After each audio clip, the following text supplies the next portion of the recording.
Hustle and motivate. Choppers a throwaway. Hustle the overweight.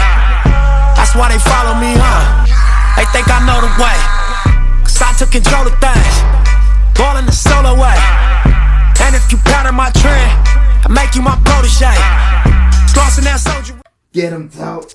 We back, y'all. Y'all heard what I said. And you already know what we want to talk about on this episode. The damn NBA trading market. All these NBA trades that just went through for the trade deadline. No comment on the first one. The NBA, they just snatched up this week. They said forget the Super Bowl with these trades. They trying to steal him. It's not even NBA. It seemed like it was a collab. It was like a Virgil fucking Louis Vuitton collab on a shoe or something. It was like, all right, we know the Pro Bowl not going to be able to move the needle for these 2 weeks.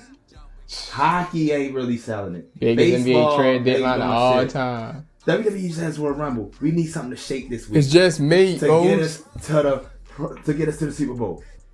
Trade deadline. Let's go. And I'm gonna start with the biggest trade of them all. I'm sorry, nah. It's just most vicious. I do not know why. All right.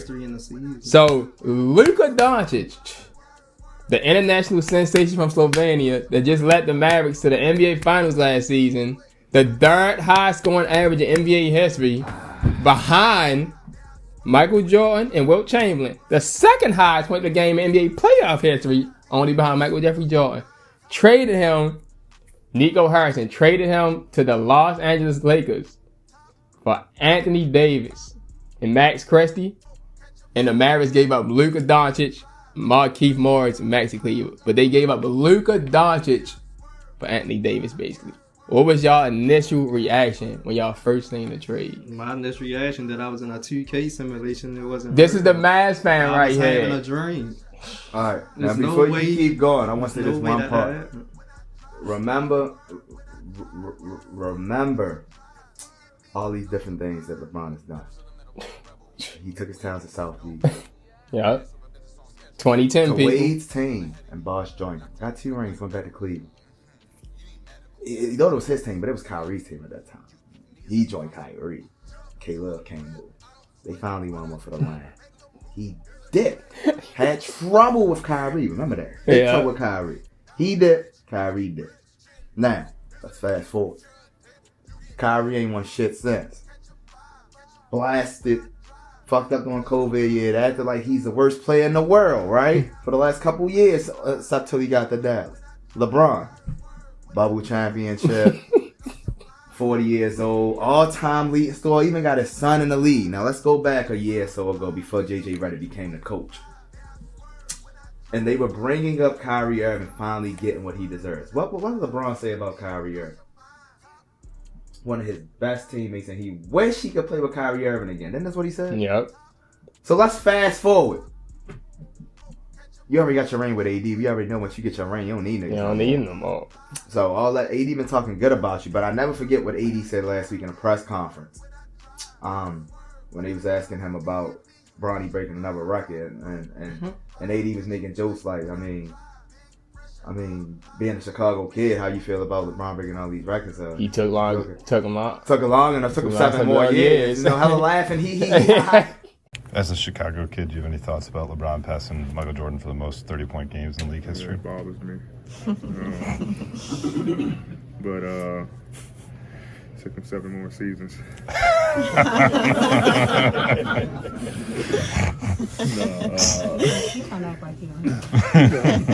No, somebody said that earlier, so I didn't really think of that. But no, I have no. I was actually, growing up, I was, more LeBron. That was my era. So, but I mean, that's obviously, a hell of an accomplishment. I think he's probably number one in everything at this point. But like I say, I've been here long enough to witness so many accomplishments, man. So I'm definitely grateful to be here, and just want to keep stacking. You think LeBron? You think LeBron appreciated that? No. Let's fast forward. If he wished he could play with Kyrie Irving again, why you trade for Lee? Wasn't Kyrie on that team? Because it never was about Kyrie. It was never about AD. Ladies and gentlemen, you gotta understand it. There it is. Always the NBA. And I'll get back to that. Go back now. I don't even want to say that. It was always about LeBron James. Yo, we just went to the finals. In the Los Angeles Lakers. You know? You could at least waited to the end of the You're season. pairing Luka Doncic to with see how the LeBron season James. finished, and then if you felt like if we wasn't going to go for, or if he wasn't going to sign a contract, get in shape, then you let him. And tell him what finish the season. Tell him what the excuse that Nico Harrison gave. What was the excuse? What was the excuse that they traded Luka? For Luka. That he was unhealthy and Bull. Complete BS. Pounds. Bullshit. But you just traded for another person that we call in street clothes that been getting injured That's more than Luka. I was surprised when I heard about the trade. I did not know that Luka was potentially a player that was about to be traded. That was news to me. I followed it like a fan from that standpoint. And I've said before, that's the kind of confidential information that's generally not shared with the league in advance unless a team is publicly shopping a player. And best to my knowledge, that's not what happened in the case of Dallas and Los Angeles. Let me break this He down. missed like at least 10 games Let me last break this 5 down seasons. even further. The guy that they traded for, known as Anthony Street Clothes / Six Flags Davis, ladies and gentlemen. Up and down. Known, world renowned for his injury prowess. The man was praised for playing 70+ games last year, which is the first time he did that since his rookie year. We concerned about his condition. But we concerned about Luka and his conditioning.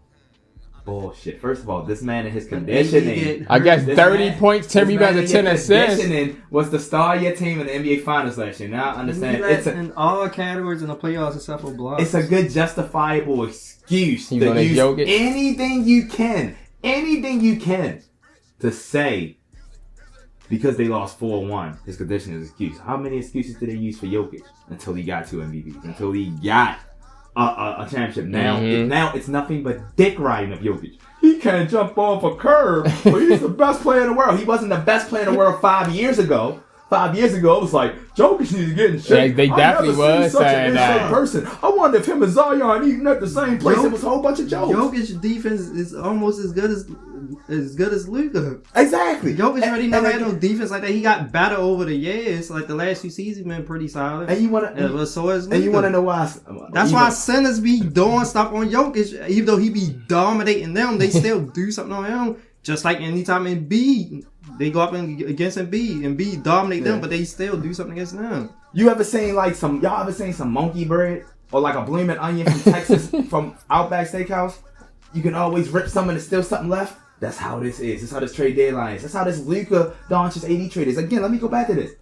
Nico Harrison said Doncic traded because of his condition. And they had concerns of him signing Ladies and gentlemen, this guy, Luka Doncic has been in the MVP race literally every year of his career. 5-time All-NBA. I still don't understand. He's made All-NBA first team more times than Wardell Stephen Curry. He just came off his first finals appearance. Now, mind you, almost every week on First Take, mind you, they just showed a full meme and stat of this one particular player who's only played about half of his career games. But this same player, Joel Embiid, who hasn't got an Eastern Conference championship, who hasn't made it to a conference final. How many times do you hear Stephen A. dick riding? Oh, I'm taking Embiid on one leg. He averaged 30 in the playoffs. And he ain't been to a finals. He ain't got no banner. Never even been to a conference finals. He can't even play half his games. But Luka Doncic, 30, 10, and 10 almost every year. Finals. 2 conference all finals. All of a sudden, after we lose, his conditioning not good enough. What? For 30, all of a sudden, a walking triple-double. But we praising 35-point a game, Joel Embiid still losing. In the East. That don't make sense to y'all? It's all part of the script. Thank you. Just look at it. Look at the trade. We trading Markieff Morris, known bucket getter from the Wizards, from the Phoenix Suns.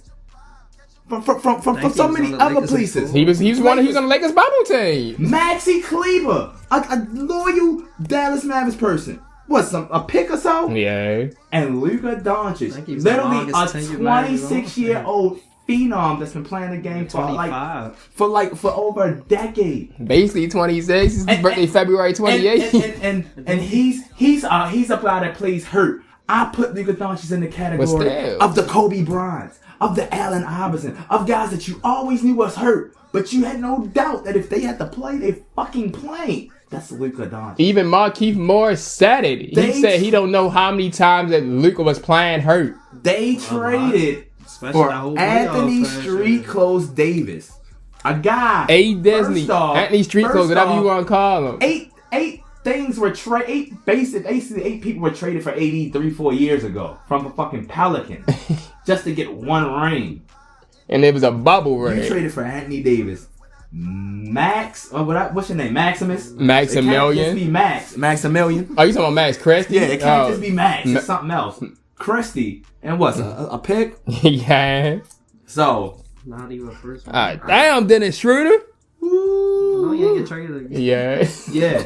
So like we ratting the trades in real time. Oh, yeah, but this was just the first get traded 3 of times in one a season. lot of bullshit that was going to happen. Now, mind you, there are a few good gem of trades that actually make sense from a compensation standpoint and from a growing your franchise standpoint. But the biggest thing I want to point out that I have a problem with is the reason why I say this fits the script is there was a time when we were growing up. We're all now, baby bro is now 30 now, so we all at an age where we watch basketball go from its golden years to what the fuck is going on now. Now, there was a time where trades couldn't get done unless that player was medically cleared and could pass a physical. Exactly. Or he was hurt. He could be hurt, he just couldn't be injured. The NBA labels injury and hurt as 2 different things. If you're injured, you can't pass a physical. If you're hurt, you can still play.